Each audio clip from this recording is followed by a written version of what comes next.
தமிழக வெற்றி கழகத்துடைய தலைவர் நாளை தமிழகத்தை ஆள வேண்டும் என்பதுதான் மக்களுடைய கனவாக இருக்கிறது. அந்த கனவை நிறைவேற்றுகின்ற வகையில் தமிழகம் முழுவதும் மக்கள் அனைவரும் ஒரே கருத்தோடு தங்களுடைய பணிகளை ஆற்றுவதற்காக அரும்பணி ஆற்றி வருகிறார்கள். குறிப்பாக சென்ற இடங்கள்லாம் எல்லோரும் சொல்வது ஒரே கருத்து தான். 18 வயதிலிருந்து 45 வயதிலும் இருக்கின்ற 100%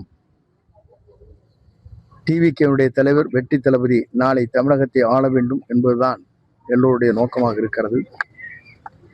அந்த அடிப்படையிலே தான் அவருடைய சுற்றுப்பயணம் சீரோடும் சிறப்போடும் எழுச்சியோடும் நாங்கள் நடத்துவதற்கு பல்வேறு விதிமுறைகளின் காரணமாக குறிப்பிட்ட மக்களைத்தான் காண வேண்டிய சூழ்நிலைகள் இருக்கிறது.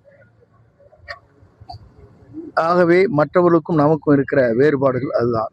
மற்ற இயக்கத்திற்கும் நமக்கும் ஆண்ட இரு கட்சிகளும் மாற்றப்பட வேண்டும் என்பதுதான் நாட்டு மக்களுடைய உணர்வுகள். நீங்கள் அதை கேட்கக்கூடும். ஏன் புரட்சித் தலைவி அம்மா அவர்கள் சிறந்த ஆட்சியை தரவில்லையா என்று கேட்கக்கூடும். அதைத்தான் நம்முடைய தலைவர் அவர்கள் சேலத்தில் நடைபெற்ற நிகழ்ச்சியிலே குறிப்பாக அவர்களுக்கு பிறகு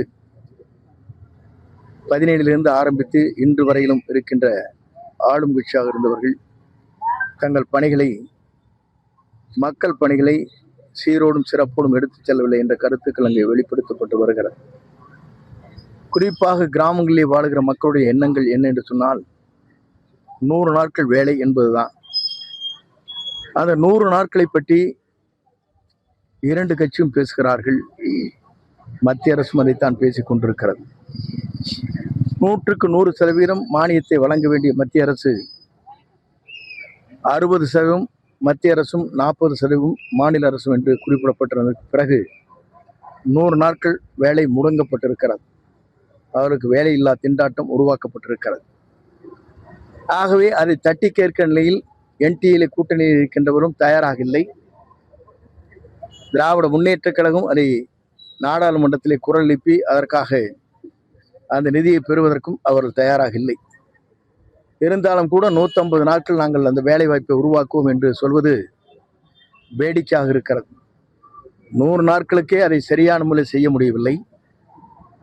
மத்திய அரசு நிதி சரியான முறையில் வழங்கப்படவில்லை. மாநில அரசும் அந்த 40% வழங்கி